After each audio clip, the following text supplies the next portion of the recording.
di jiital ci nuyoo bi d'abord monsieur le ministre des collectivités territoriales et de l'aménagement des territoires monsieur Balla Moussa Fofana di ko mastaw ci coono yi ak yoon bi te di ko vraiment remercier di ko remercier ci nim ñu sigilee ci suñu biiri mbokk nim ñu honoré ci suñu kanamu askan ndaxte lii nag vraiment yombul sax déplacé léeg-léeg benn autorité waxantuma un ministre de la République mu bàyyi yitteem yëpp ñëw taxaw fii ci Sadio ak coono yi vraiment pour jëmal ñu kon monsieur le ministre yàlla na yàlla sàmm la ak sa cabinet yëpp. ñun yaakaar naa ne fii ci Sadio c'est une première un ministre de la République taxaw fi di inaugurer benn activité di nuyu bu baax a baax le gouverneur de la région de Diourbel le préfet du département et le sous-préfet de l'arrondissement de Taïf ak chef service yi ngeen àndal yëpp ñi ngi leen di jox seen wàccuwaay di nuyu le secrétaire exécutif du PNDL suñu frère Pape Koné yaakaar naa ne lii moom moo ñu ko financé moo tax dama bëgg ngeen tàccu leen bu baax a baax ndaxte programme bi mu yoree ci ministère wu Balla Moussa Fofana la bokk mu jël somme bu toll noonu jox ñu ko pour ñu mën cee defar mal bi pour ngeen mën a jugee ci naaju ngeen nekkoon kon ñu ngi koy nuyu bu baax te di ko jaajëfal chef de village yëpp teew nañu fi les 25 villages de la commune amoo yi ñëpp ñi ngi fi taxaw ñi ngi leen jox seen wàccuwaay imam yi nuyu nañ leen ziar leen di jaajëfal journaliste yi ci déplacement bi di leen nuyu ak invité yëpp di ci profité ci occasion bi vraiment di ñaanal suñu gaynde yi barki démb ndam lu am solo la ñu def di leen ñaanal yàlla ndam li jig leen yàlla ndam li jig Sénégal yàlla ndam li jig luñu vraiment monsieur le ministre ñun Sadio dañu am kilifa avant ñuy tàmbali dem nañ tàggu ko bi ñu paree ci inauguré tamit demaat nañ njëgal ko muy Chérif Abdallah yebal fi rakkam Mouhamed Aydara ñu ngi koy ziar bu baax a baax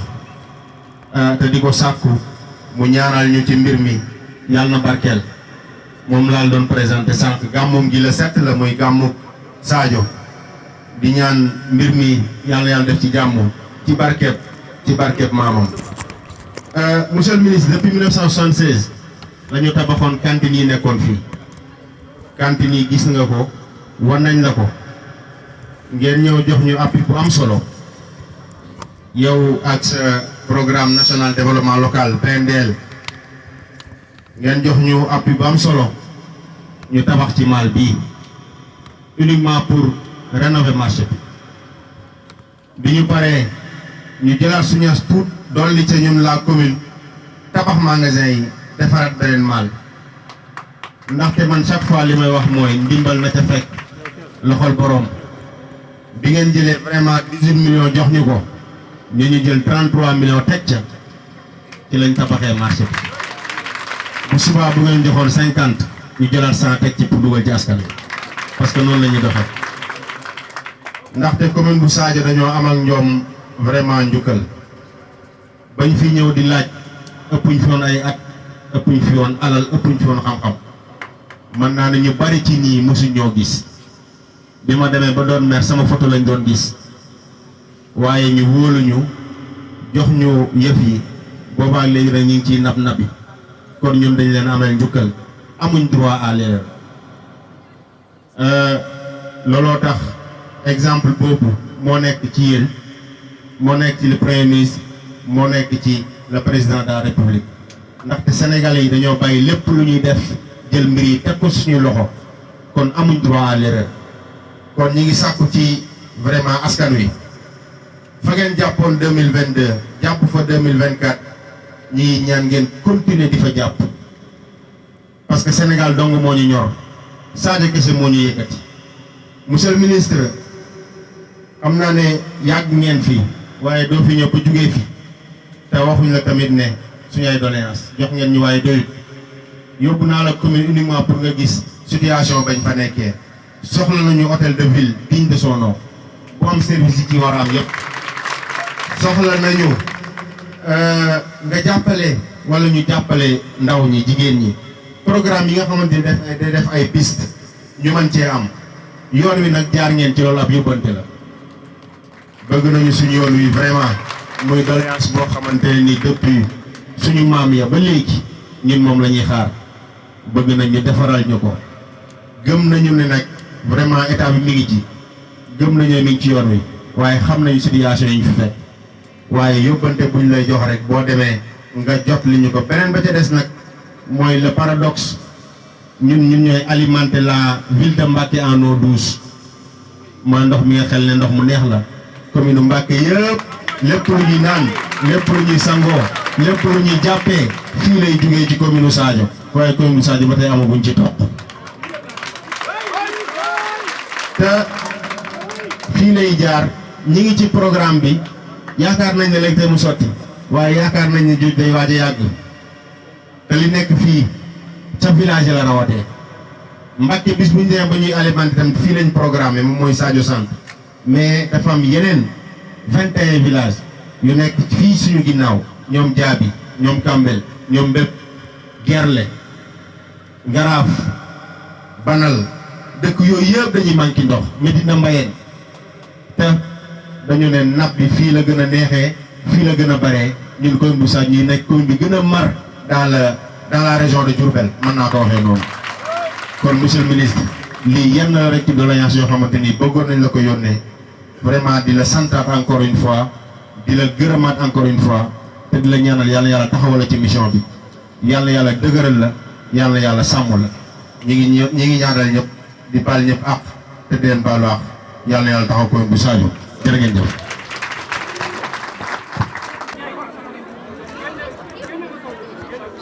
ma génne ko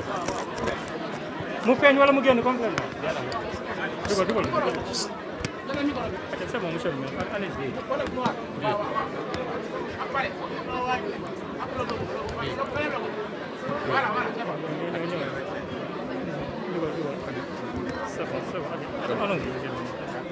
bismillahi rahmani rahim a'uuzu billahi mina sheytaani rajim maa ngi yëkkati kàddu yoo xam ne balaa dara damay sant suñ borom mi nga xam ne moo ñu may ñu yeewu ànd ak wér ba tax ñu mën a fekke jotaayu am solo di jotaayu mbégte di jotaayu cant ak di jotaayu boo xam ne buñ fi jógee dinañu dolli jom dolli ñu fulla gën ñoo ñaax ci li ñuy def may jiital ci nuyoo bi gouverneur préfet ñi nga xamante ne ni ñun buñ fi nekkul ñoom ñooy représenter le président de la république et les ministres di nuyu tam chef de service yi nga xam ne ñoom ñooy ànd ak ñoom ci liggéey di nuyu kilifa diine yi fi fekk di nuyu mag ñi di nuyu suñu soxna yi di nuyu mag xale yi di nuyu képp koo xam ne rek yaa ngi yeewoo fii ci Sadio ñu ngi lay nuyu di la ziar bañ cee fàtte kenn damay sant bu baax a baax ndax yàlla daf ñu boole ak Diomaye mu nekk koo xam ne ñoo nekkoon ci opposition di ci góorgóorlu yàlla mi dara tëwul ci kàttanam ak mbaaxam xool Sénégal ba mu neex ko mu jël Bassirou Diomaye Diakhar Faye ak premier ministre Ousmane Sonko teg leen ci boppi réew ci seen coobare ñu jël ci liggéey boobu ab pàcc dénk ma ko Diomaye nekk maire bokk ci maire yi nga xam ne dañu ma leen dénk ngir ma ànd ak ñoom liggéey gox yi ak gox nga xam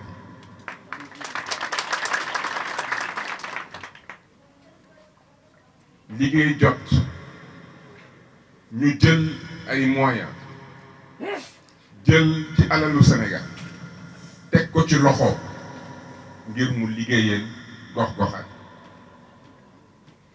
Ousmane Sonko da koy wax wareef la ci képp ku nekk ci gouvernement nga jege askan wi ba xam li ñu bëgg nga di ci dox gis ngeen président de la république fu mu ànd ak ñun def na ko ca Ndar def na ko ca Sine Saloum def na ko ca Casamance fu mu mën a ne rek dina dajale maire yi toog ak ñoom xam li ñu bëgg ak nan lañ ci taxawee ndaxte sunu kilifa yi dañ ko wax ñun ñu dégg ko ne maire boo gis buñ ko jàppale nañ askan wi te ñoom askan wee tax ñu teg leen kon maire buy liggéey président de la république ngay liggéeyal Ousmane Sonko ngay liggéeyal ndax ñoom ñoo ëpp responsabilité ndax ñoom ñoo yor réew mi guddi yu ñu toll kon man bu ñu ma dénkee ci dénk boobu ma tànn ay maire jox leen alalu réew mi ñoom ñu ëlbatiku def ci liggéey bu am solo bii man maa lay remercier Diomaye jërë ngeen jëf ndax du maire yi ñu joxoon yépp ñoo ma mën a présenter lu mel nii ndax maire moom liñ naan autonomie de gestion moom caggal bu yëm ndax moom lañ fal loo ko jox ci wërsëg amoo pour di ko wax ne fii nga koy def wala fële nga koy def ndax man ministre laa li may xool mooy ndax lépp tege na ci yoon ba noppi lépp lu leen mën a yombal seen liggéey naa ko ut jox leen ko waaye su xasee nekk seen loxo ñoom ñooy seet ci seen xam-xam ci seen xereñte ak jege bi ñu jege askan wi ak seen jub ak seen jubal lan lañ war a def ngir askan wi am mbégte ñoom lu seen war a def kon boog Diomaye jërëjëf ci jubal jubbanti bi jërëjëf ci bëgg Sadio bi jërëjëf ci taxawu waa Sadio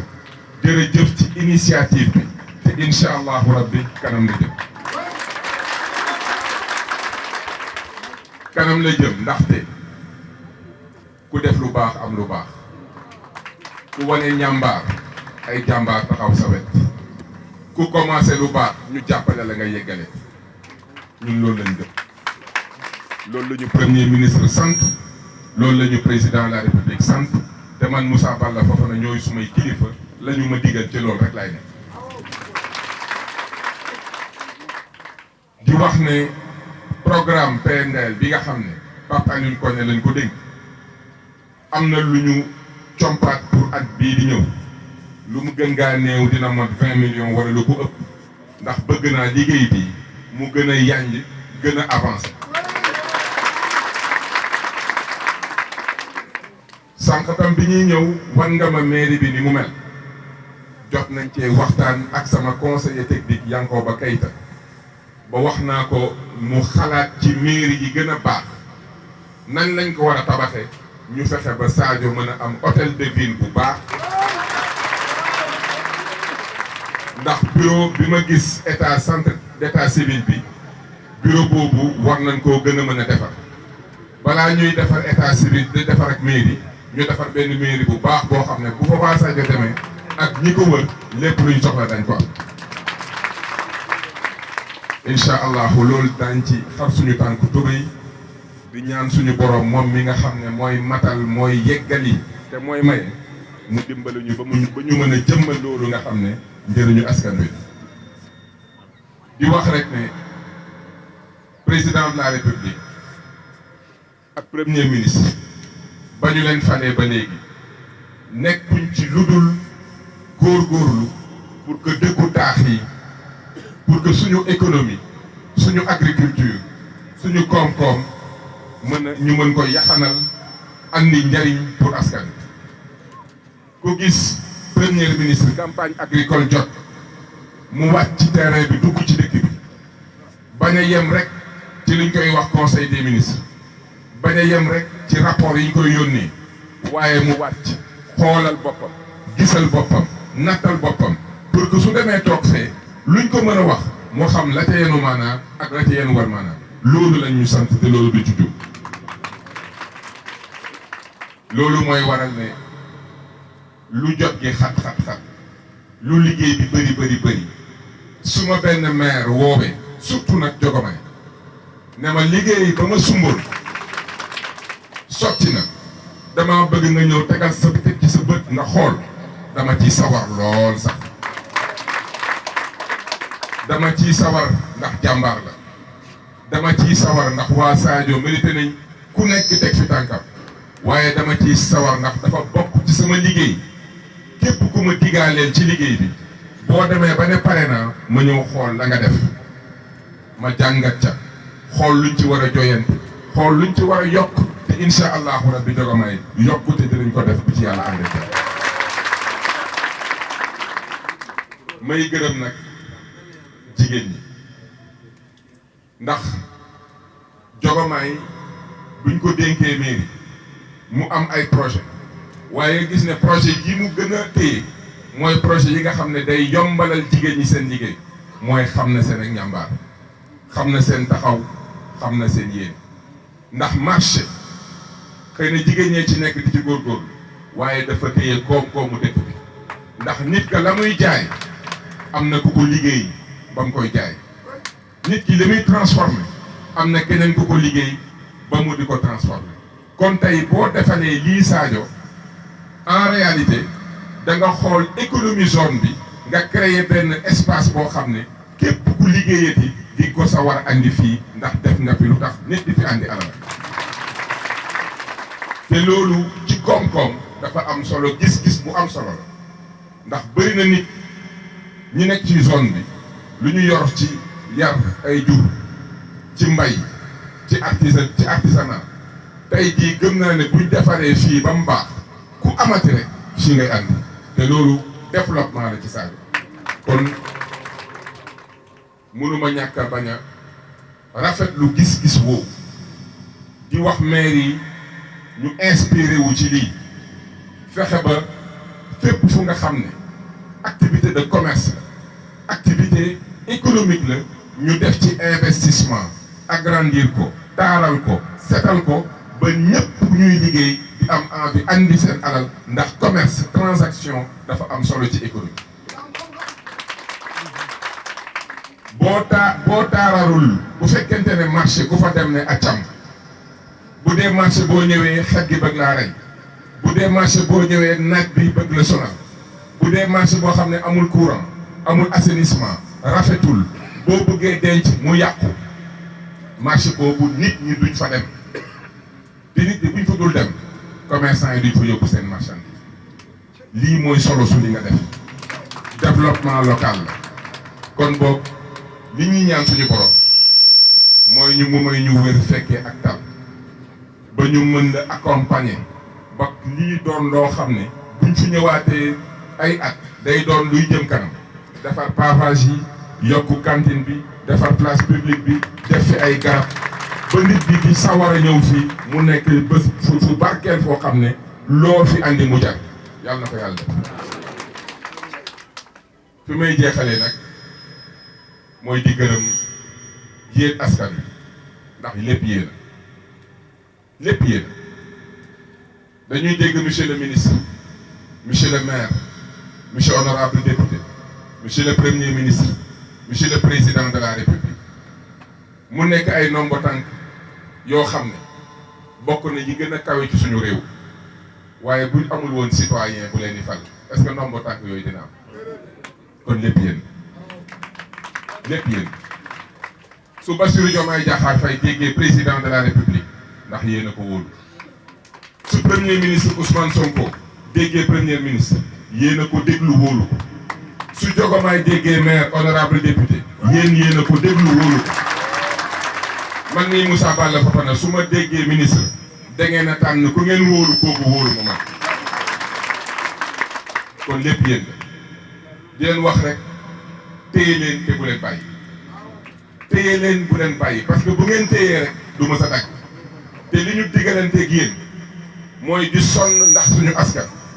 di sonn ndax suñu njaboot ëllëg di sonn ndax suñu koom ak suñu dëkkuwaay loolu duñ ci dellu ginnaaw ndax kat da ngeen ñoo sas ndax kat ñun ay jaboot lañ rek ci njaboot ay Jogomaay bëri nañ ay Moussa Balla bëri nañ ci réew mi ñu ñëwoon di laaj ngeen tànn ñu kon yéen a ñu sas lépp yéen la waaye yéen a ñu sas incha allahu rabbi ci kàttanu suñu borom ak suñu mag ñu baax yi fi nekk ak suñu barke sëriñ su mag yi fi nekk daañu continuer di jëfee xam-xam di jëfee dëgg di nangoo liggéey ba noppi am yërmande bu mat sëkk ci yéen ñi nga xam ne yéen a ñu fal jërëjëf.